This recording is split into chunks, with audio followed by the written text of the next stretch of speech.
প্রিয় শিক্ষার্থী, আসসালামু আলাইকুম। আজকে আমরা নবম ও দশম শ্রেণীর তথ্য ও যোগাযোগ প্রযুক্তি বিষয়ের তৃতীয় অধ্যায় হতে ভবিষ্যৎ ক্যারিয়ার ও আইসিটি বিষয় নিয়ে আলোচনা করব। চলো মূল আলোচনায় যাওয়া যাক। আমাদের আজকের বিষয় হচ্ছে ক্যারিয়ার ও আইসিটি। তো ক্যারিয়ার বলতে আমরা কি বুঝি? ক্যারিয়ার হচ্ছে পেশা, যার মাধ্যমে আমরা আমাদের জীবিকা নির্বাহ করি, আমরা অর্থ উপার্জন করি। সেই সমস্ত কার্যাবলী বা কাজকেই বলছি আমরা হচ্ছে পেশা বা ক্যারিয়ার। তো এখন এই ক্যারিয়ারের সঙ্গে আইসিটির ভূমিকা কি, বা আইসিটি ক্যারিয়ার গঠনে কিভাবে সাহায্য করে, এই নিয়ে আমাদের আজকের আলোচনা। ক্যারিয়ার আইসিটির মধ্যে সম্পর্ক আলোচনা করতে গিয়ে আমরা বলতে পারি যে আগামী যে দিন আসছে এটা প্রযুক্তি নির্ভর একটা দিন। অর্থাৎ কিনা এখানে সমস্ত জায়গায় আমরা প্রযুক্তি ব্যবহার করছি। আমাদের কৃষিক্ষেত্রে, আমাদের শিল্পক্ষেত্রে, আমাদের ব্যবসা প্রতিষ্ঠানে, আমাদের অফিস আদালতে, সমস্ত জায়গায় আইসিটি প্রয়োগ হচ্ছে, আইসিটি ব্যবহার করা হচ্ছে। কারণ আইসিটি ব্যবহার করলে আমাদের উৎপাদনশীলতা বহুলাংশে বৃদ্ধি পাচ্ছে। তাই সমস্ত প্রতিষ্ঠানই চাচ্ছে বা সমস্ত প্রতিষ্ঠানে এই ক্ষেত্রে আইসিটি ব্যবহার করছে। আগামী দিনের যে ক্যারিয়ার, এই ক্যারিয়ার গঠন করতে আইসিটির যদি জ্ঞান না থাকে, সে অবশ্যই এখানে সার্ভাইভ করতে পারবে না বা এই ক্যারিয়ারে সে ভালো কোনো অবস্থানে যেতে পারবে না। প্রতিষ্ঠান যখন কোনো কর্মী নির্বাচন করে, তখন সেই ক্ষেত্রেও সে এমন কর্মীকে নির্বাচন করতে চায় যে আইসিটির জ্ঞান লাভ করেছে। অর্থাৎ কিনা আইসিটির জ্ঞান যদি থাকে, তাহলে সে অল্প সময়ে অনেক বেশি কর্মদক্ষতা দেখাতে পারবে বা অনেক বেশি কর্ম সম্পাদন করতে পারবে। তাই সমস্ত প্রতিষ্ঠানে চায় এমন কর্মী নিয়োগ করতে যে অল্প সময়ে অনেক বেশি লোকের কাজ একাই করে দিতে পারবে।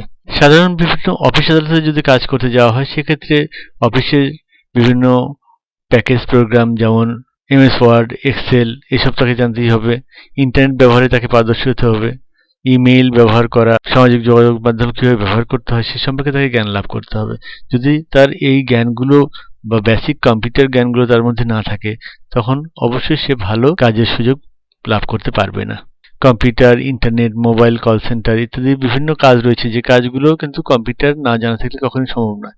ফলে চাকরির অনেক ক্ষেত্র রয়েছে যে ক্ষেত্রগুলো পুরোপুরি কম্পিউটার নির্ভর। এছাড়াও আমরা বলতে পারি computer science, computer engineering, office automation system, artificial intelligence, robotic engineering, mobile communication, এই সমস্ত সার্ভিসগুলোতে যদি কেউ কাজ করতে চায় বা এই সমস্ত ক্ষেত্রে যদি কেউ কাজ করতে চায়, অবশ্যই তাকে কম্পিউটারে পূর্ণাঙ্গ দক্ষ হতে হবে এবং জ্ঞান অর্জন করতে হবে।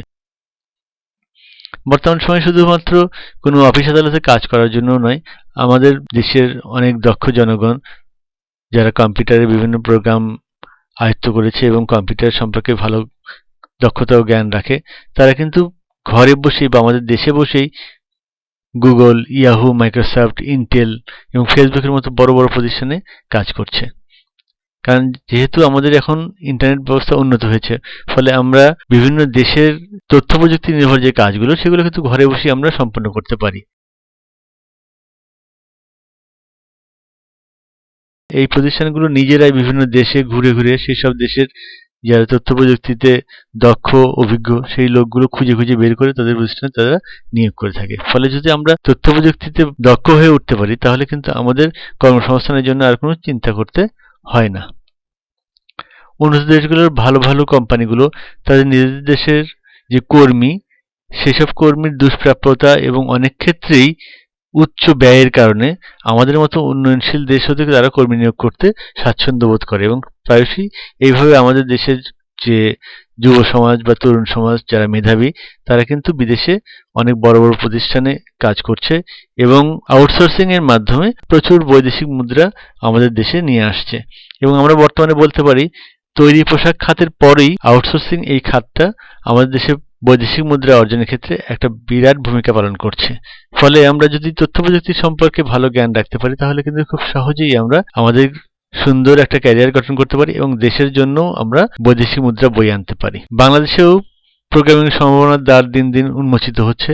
এখন অনেক শিক্ষিত মেধাবী তরুণরা তারা প্রোগ্রামিং দিকে ঝুঁকছে, তারা নতুন নতুন সফটওয়্যার তৈরি করছে।